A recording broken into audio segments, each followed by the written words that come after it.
Welcome to the Basic Bee podcast, a show for the wannabe SEO savvy service providers among us, for the coaches and consultants who dream of becoming known for their storytelling skills, not to mention the solopreneurs who straight up need to master all things social proof to increase sales. After a little reluctantly fully committing to this online world of business, I quickly realized I needed to get people to come to me.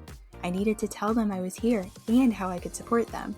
I dove headfirst into social proof, which led me to SEO, which led me to storytelling.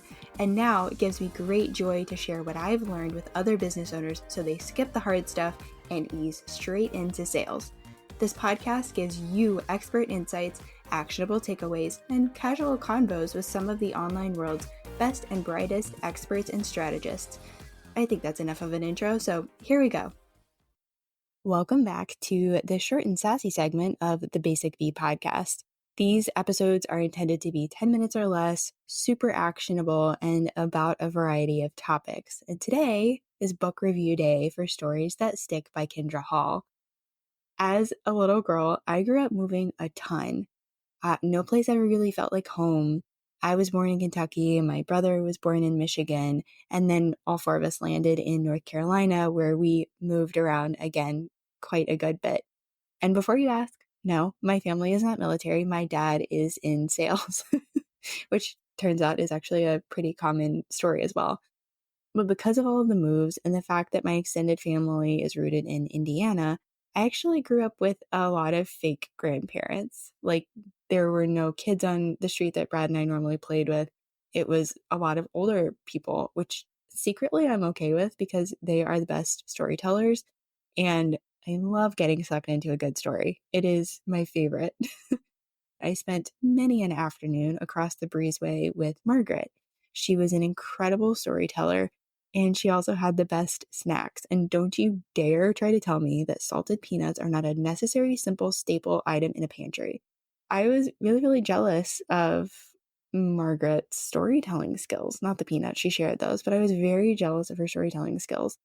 My stories always tend to wander down side streets and stop off for gas on the way to their destination. I've always been a decent written storyteller, but more in like bite-sized format. So you can think of Facebook status updates or MySpace posts. Side note, do you remember how there was this like intro music that you could set when someone showed up to your MySpace profile? I would really love for someone to figure out how to do that on a website because that is just the greatest and it creates such a vibe and I love it. Okay, back to the story thing. I wasn't great with like those longer book-esque kind of stories. So when I ended up in the world of copywriting, I was worried, but also very determined not to be a sucky written storyteller.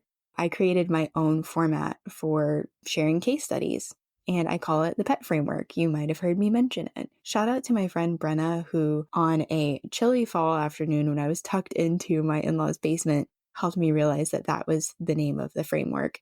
I love pets. I have my dog Jack. I had my cat Moonlight growing up, so I'm all about this name. But it's an incredibly helpful tool. This framework helped me create easy to follow, compelling stories that connect and convert with readers, and that's huge. And I'm able to share that with other business owners like you. Storytelling is an art and a science, and it's a totally learnable skill as proven by my PET framework and by Kindra Hall and Stories That Stick. And I'm going to make sure that I link her book below. This book is an amazing starting place if you feel like you're not a great storyteller or you want to improve your storytelling skills fast. And that is what I really want to share with you today. How amazing this book is, how you can use it to improve your storytelling, how great I found it to be as a resource. So let's dive into the magic of Kindra Hall's Stories That Stick. This is going to be a very high-level overview. We're going to start off with 4 key elements that Kindra covers in the book that need to be in a story. I want you to think back to the story that I shared at the beginning of the podcast, because I'm going to pull out those different elements and show you how I wove them into the story. All right, first up is the main character. If we don't know the who, the story falls apart. So we really need to introduce that main character pretty early on. This is something I do with case studies. And in the story at the beginning of the podcast, I introduced myself as that main character. And that's not normally where I love to live. I like to be in more of like the guide position, as Donald Miller calls it in his book, Building a Story Brand. which I should also probably do a book review for. But we want to introduce that main character because we want the reader to connect pretty quickly with someone. We want to know we want to let them know, rather, who they are going to be following through this story.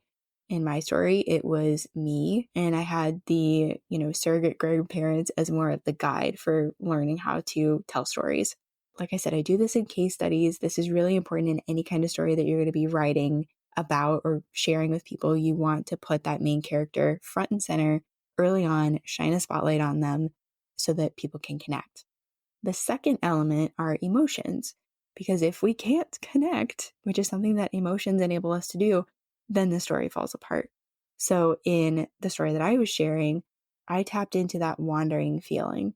I brought that about by telling you how often I moved and how no place felt like home. And then I was telling you about my stories and how they go down side streets and stop off for gas and snacks.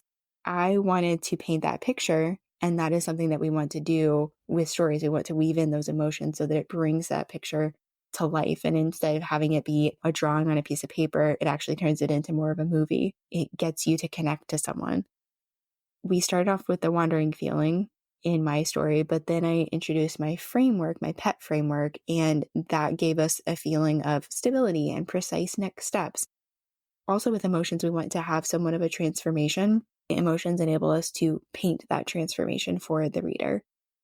Next up, we have the big moment. There's like some big bang up moment, because if we can't identify the transformation, then the story falls apart. So yes, there are, we went from wandering to having those precise next steps, but I needed to give you that aha moment. I needed to share that with you of like, I became a copywriter and, oh no, I can't be a bad storyteller because I'm writing copy for people. This cannot happen.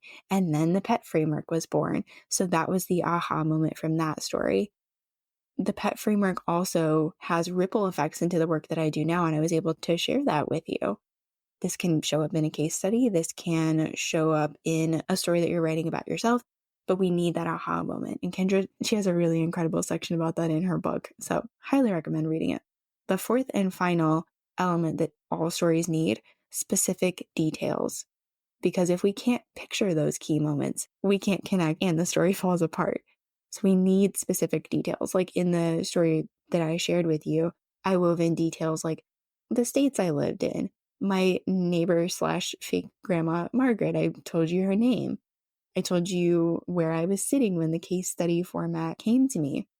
All of those different specific details enabled you to really have that more like a mini movie play out instead of it being a drawing on a piece of paper. It made the story come to life and you had this mini motion picture playing in your brain as you were listening.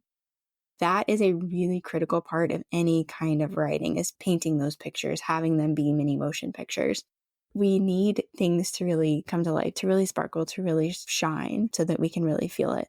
Not only does Kindra do a really good job of guiding readers through those 4 elements, she also shares that there are 4 unique types of stories that business owners should include strategically in different places in different moments. And I'm going to be briefer with these types of stories because Kindra just does such an incredible job of telling you about these 4 types of stories, giving you examples of when it actually came up in her work, and then giving you specific things to think about so that you can come up with your own stories and know when to share them.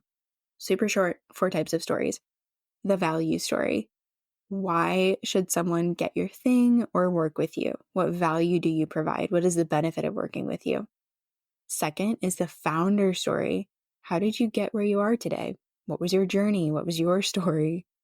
The third one is the purpose story. So this is really more of an internal story. It's built to align and inspire employees or anyone who's working with you. And the last one is the customer story. This differs slightly from the way that I write case studies, but it is letting the customer actually share their story in their own words. So this, you could think of it more like user-generated content on places like Instagram and TikTok. What product did you get? How did it help you? You're telling that story in your own words, in your own way. Hot tip for you is that if you want to write your own case studies, pay special attention to the value story and the customer story that Kindra goes over in her book, because case studies, the way that I write them, combine those 2 story types. Kindra does a really great job. She shares some really excellent examples of different stories. She opens with a story about her husband who buys something that she was like, he never would buy this, but he bought it simply because of a story. It was really incredible to hear that. She walks you through different stories about her clients and people that she worked with and how it felt like, oh no, there's going to be no story here. And then all of a sudden, like a story appears and the thing comes together perfectly. Something else I should mention is that if you like audiobooks, Kindra reads this one. It's author read, which I love because they know the story and they're able to really bring it to life in a way that nobody else could. But I also kind of want to get a physical copy of this book when my boyfriend Daniel and I find our home because I want this in my library. It's something that I refer back to and I absolutely love. The moral of the story here is that stories that stick is amazing. And if you feel like you want to improve your storytelling skills or you feel like you are starting from scratch and you don't possess any storytelling skills, you're definitely going to want to buy a copy or borrow it from your library. And if writing story-based case studies backed by SEO about your clients is on your to-do list in 2024, you are going to want to make sure that you grab the profitable case study roadmap, which I will make sure is linked in the show notes. And that's a wrap, my friend. Happy storytelling. That was really something, wasn't it? Let that really sink in and guide you toward being the answer to even more Googled questions. Thanks so much for joining me this episode. You are the reason this show exists and that it keeps growing. You know, thanks to all those follows and reviews. If you know someone who could benefit from what was shared, send it to them. We don't do shy around here. If you thought of clarifying or follow-up questions while listening, you know what to do. Say hi on Instagram. Check the show notes for all the things that were mentioned, and I'll talk to you soon, friend. Okay, you get it. You know SEO is important, but no, you're not interested in learning another skill. Who has the time? But who are you supposed to trust with the task of getting SEO to work for you? Someone who won't ghost you mid-project or treat you like a dum-dum lollipop. Someone who actually wants to empower you and your team with all things SEO. Hi, yes, it's me, Brittany, and you are the person I created the SEO packet for. You're curious, you want to understand this thing better, but like only a little bit. You don't actually want to do the doing. This way, you get the key SEO stuff super fast, and you get support throughout and beyond the project. No more letting Google gift you the wrong SEO strategy. Time to put the right words in the right places and get found online by the right people. Find all the info you need below.